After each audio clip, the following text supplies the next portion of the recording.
Hi everyone, I'm Chris Hewitt. On behalf of E1 Entertainment, I'm delighted to welcome you to this press conference for the BFG. Would you please welcome Mark Rylance, Ruby Barnhill, Steven Spielberg, Rebecca Hall, and Penelope Wilton.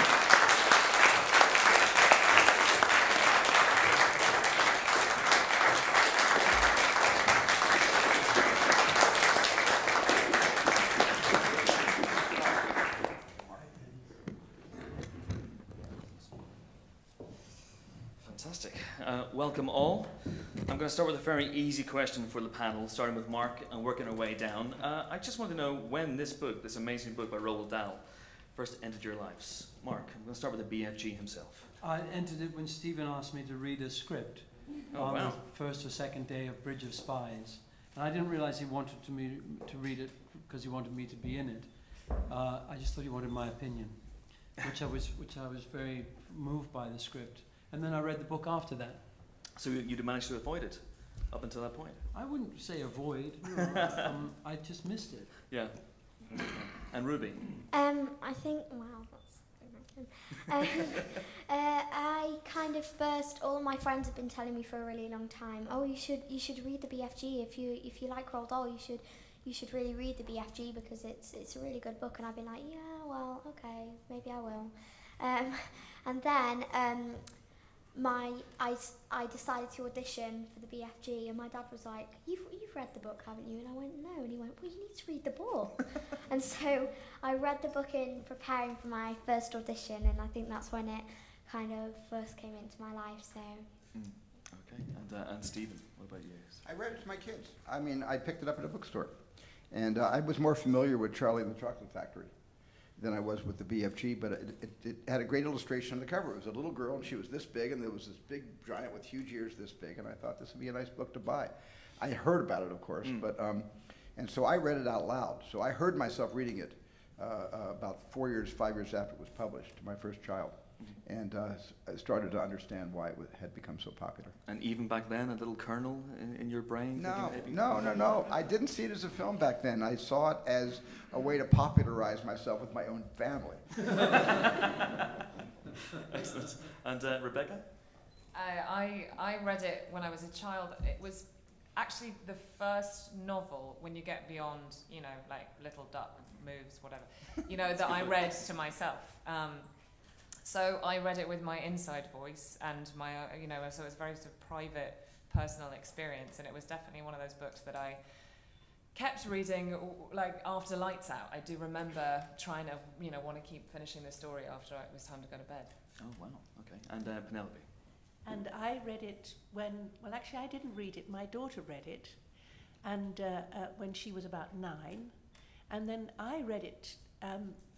As a book. I read the screenplay, and I read it, and I knew of course I knew of the BFG because it was around the house. But I've read it recently because it's the centenary of Roald Dahl's life, 100 years, and I've been reading it in a number of schools because there's a lot of programs of the Roald Dahl's work being read in schools. So I've read the BFG in 2 schools. Amazing. And let's take some questions now from the floor. We have Interfilm here, I believe, are the first up.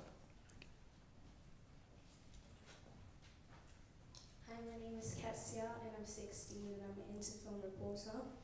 I'm excited to share that over 15,000 young people have reviewed Steven Spielberg movies in the UK for Interfilm, with E.T., Jaws, and the adventures of Tintin emerging as the UK's most reviewed films of all time.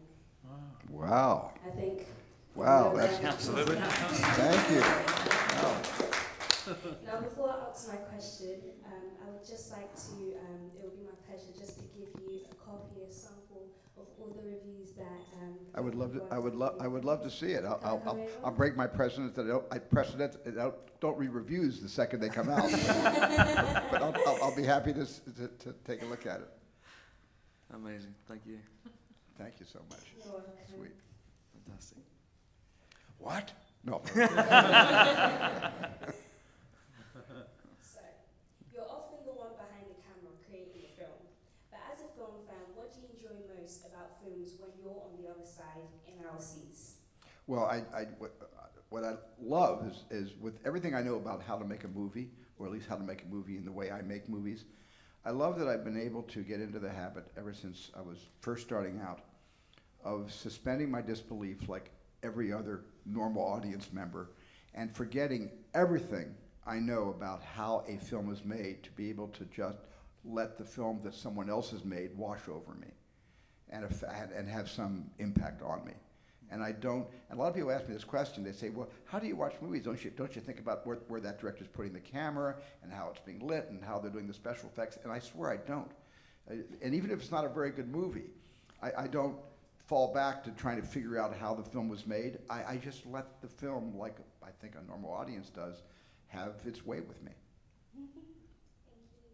Thank you very much indeed. And there's a lady here in the front row as well, please. Thank you. Thank you. Natalie Anglesey from the Cheshire Magazine. Congratulations, Ruby. Thank you. Well done. Can you just tell all of us what it was like for you working with Steven Spielberg and such a talented cast? And what's the best piece of advice Steven gave you? It was amazing working with everybody on the set and working with the cast as well. It was amazing, and Steven is obviously such a talented director, and so it was such an honour to be able to work with him. So I think probably the most valuable piece of advice I kind of got from Steven was probably concentration, because yes, That helped me too, because not only concentration because of obviously I was very excited most of the time, but also concentration because of you've kind of got to make sure you get into the role before you start shooting, because if you just kind of jump into it straight away, then you don't get a chance to really think about how the character's feeling and you know, things like that. And so I think kind of concentration in just concentration in general, and also concentration about the character. Thank you so much. She's Yes, great. please. Front row. Thank you. Question for Stephen. There's a microphone coming now. Question for Stephen and for Mark. Mark seems to be your muse, your new muse. I wondered, well, in a nice way, what was it about Mark that made him right for the part?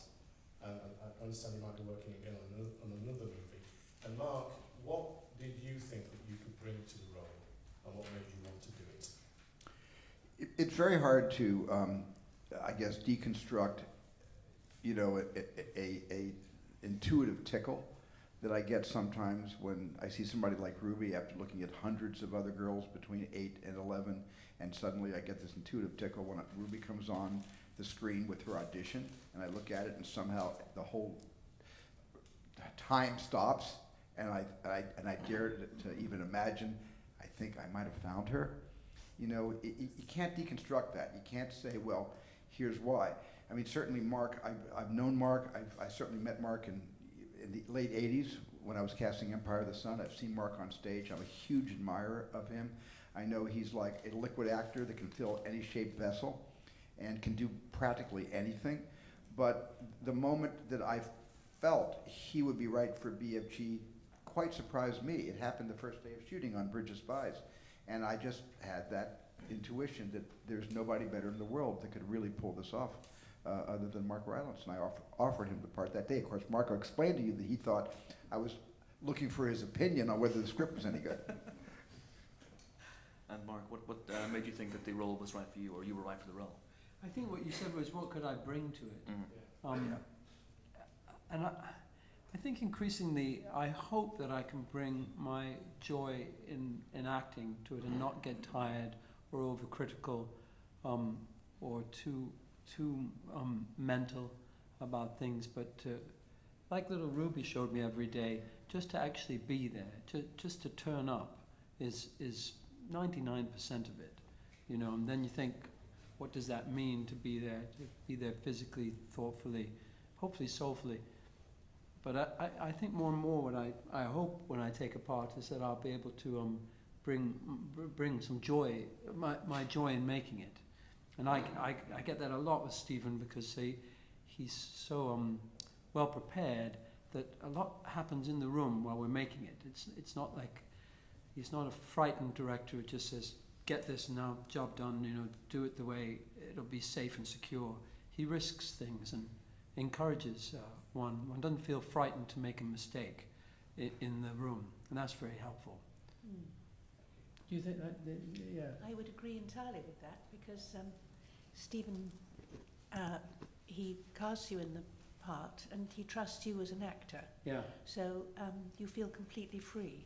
So, and if it's wrong, he'll tell you, and if it's right, he encourages it and applauds it. So you feel very free and open, and therefore you do your best work. Anyone who puts strictures on you, your performance gets smaller and more uninteresting, because what he's asking you to do is he's asked you to do it, not someone else. So you have to believe that was why he wanted you to play it. Oh, sweet, thank you. Luckily, I'm not an actor, so I don't, because I'm not an actor and I don't come from a part where I think I can play it as well or better than the people I've cast. I'm as much in the actor's hands when I'm directing them as they sometimes feel like they're in my hands. So it really is a shared experience, wouldn't you say? And Rebecca, what was your Steven Spielberg experience like? We talk about movies. Yeah, we did. Yeah, that is true. Which, let me tell you, is a real treat to have a movie geek conversation with Steven Spielberg. Yeah. It's a pinch yourself kind of moment. No, I had a very special time on this. It was also because so many of Steven's films are so much a part of my generation's childhood, and so the combination of you and Roald Dahl, which was really felt for me like a bit of a return to aspects of my childhood. So there was a kind of magic and wonder and excitement that filled the whole job for me. No, thank you. Thank you. Yes, please, here in the second row. Thank you. My name's Harrison from Kids Call Lit. This is for all of you guys. So the BFG's like he's massive, and so are the rest of the giants. But if you were to be like, as in the humans are seen as like tiny, but if you were to be either like really really tall like the BFG or kind of small, like really small, which one would you be, and which one do you reckon would like suit your lifestyle better? That's a great question. Who wants to take that? That's a great question. I think I would probably be, I think I'd probably be small, because then you can see more things, whereas if you're really, really big, you can't see things with as much detail and with as much kind of that sort of thing, so I'd probably be smaller. Okay. And Mark? I'm not that tall myself, so I'd enjoy being tall. I think I'd go for it. I mean, really tall though. I know that you can get kicked and you're always bending your neck down to look at people. It's hard, but most of the tall people I know are very gentle and funny people. Think of John Cleese, and all the tall people I've known have been very, very funny, gentle people. Stephen? Well, I would, certainly like to. My choice would be to be small, because if you're small, you can sometimes not be noticed and get away with a lot. Rebecca? I agree with I Steve. agree. Okay. Lots of small people. Yes, please, here in the front row. Thank you, Kim. Good question. There's a question for Stephen. You've had an incredible career. I'm wondering how proud you are of your legacy and what you think the key to your success has been.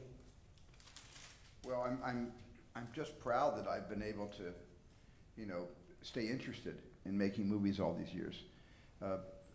I've met a lot of my heroes as I came through up the ranks of being a film director. I met, John Ford when I was very, very young. I met Frank Capra. After he saw E.T., we had a meeting because he liked the movie, and so he took me to lunch. And I met a lot of my heroes over the years, David Lean and Kurosawa.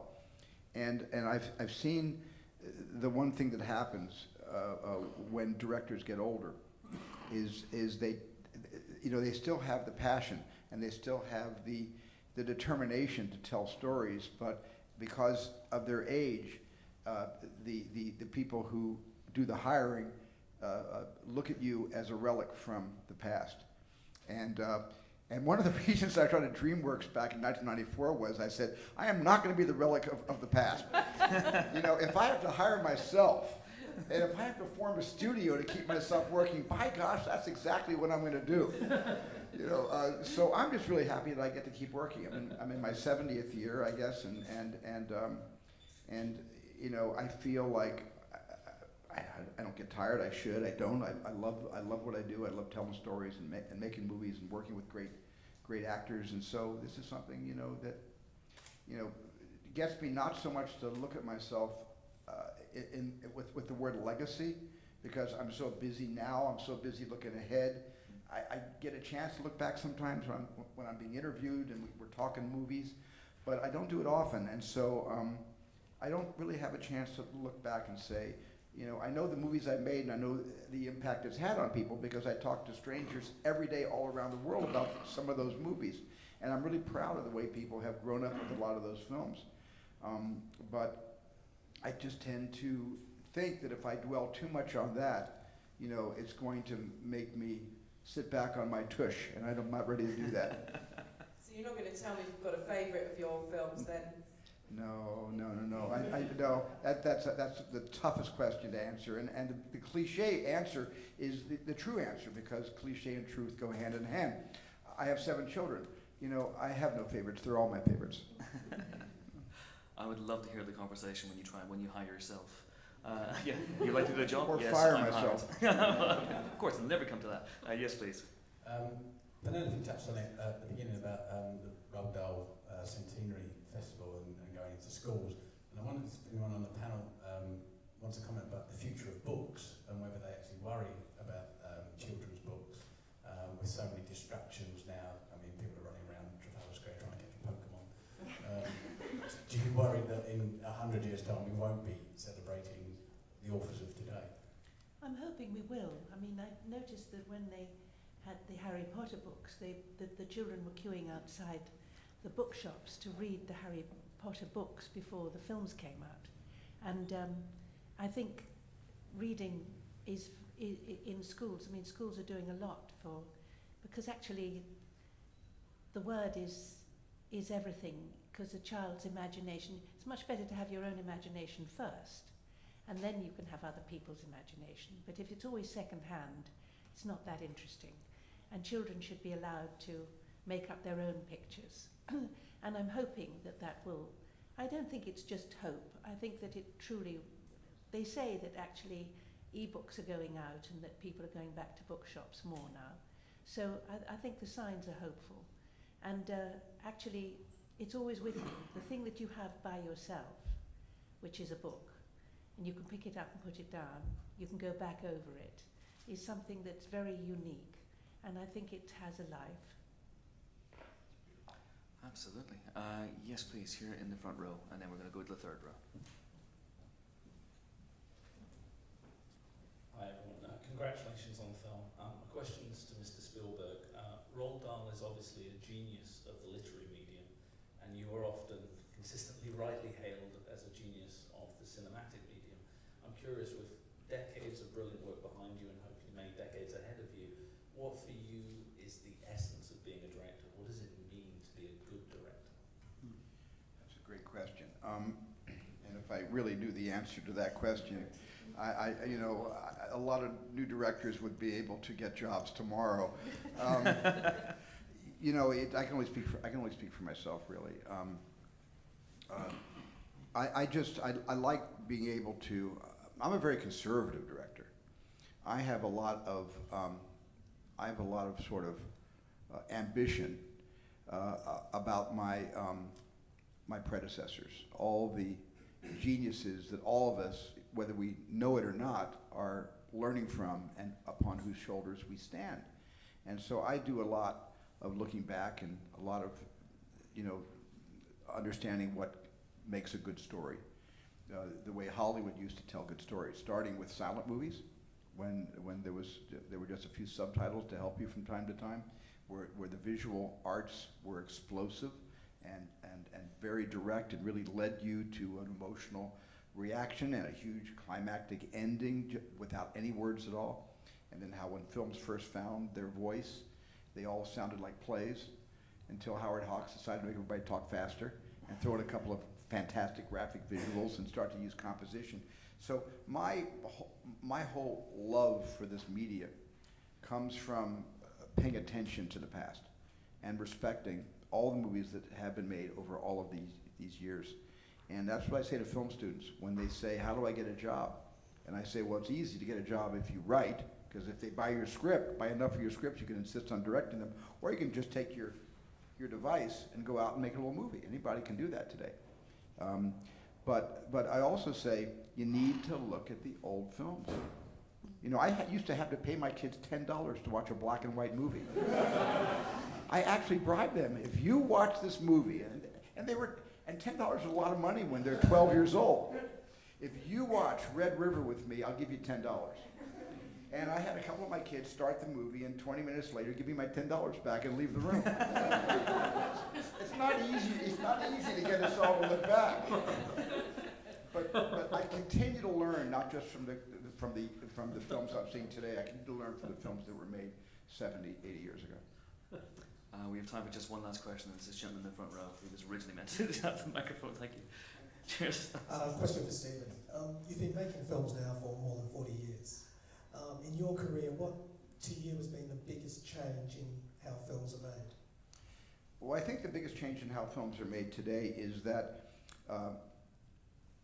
before the digital revolution,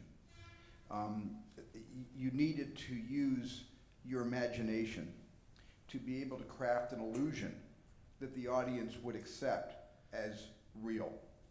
Even a movie like the original George Pal, War of the Worlds, where you clearly see all the wires on the flying machines, the audiences then were able to see the wires but not include the wires to help spoil the illusion. They forgot the wires and they were terrified when the aliens were invading America in that early 50s color movie. With the digital revolution today, there is no limit to anyone's imagination. You can literally put anything on the screen, whereas it took a lot of imagination to figure out how to craft an illusion. So illusion is gone.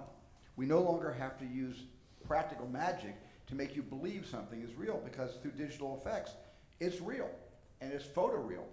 I mean, hopefully the success of BFG for me is measured not just by the amount of heart that is expressed by these two characters in their relationship, but also by the fact that hopefully 15, 20 minutes into the movie, you forget there are any effects at all. If the movie's working, you forget we use special effects to make it Mark 25 feet tall and to keep Ruby in every scene with him in her 4-foot range.